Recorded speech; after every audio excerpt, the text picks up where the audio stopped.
ازاي تعمل الايفكت ده او شكل الايفكت ده على برنامج افتر ايفكت. هنفتح نيو كومبوزيشن وتكون مجهز الثلاث فايلات، وتكون كمان مجهز العدسه جايبها بي ان جي ممكن تحملها عادي من على جوجل.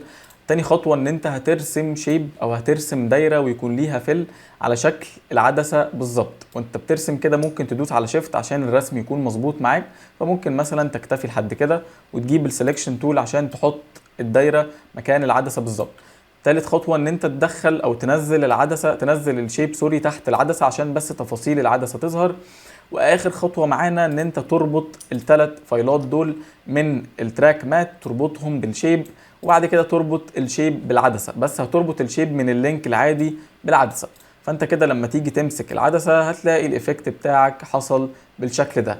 واخر خطوة معانا واللي مخلية شكل الفايلز يكون فيه جلو كده، ان احنا ممكن نحط ايفكت الجلو او الديب جلو على الفايلات. فممكن تبحث هنا على ديب جلو وتحطه على الفايل الاولاني، هتلاقيه بالمنظر ده. ممكن تقلله من هنا مثلا شويه لو حاسس ان هو زياده قوي، وتاخد الديب جلو ده كنترول سي عشان تحطه على الفايلين التانيين كنترول في كوبي بيست. فهتلاقي المنظر بتاعك حصل بالشكل ده.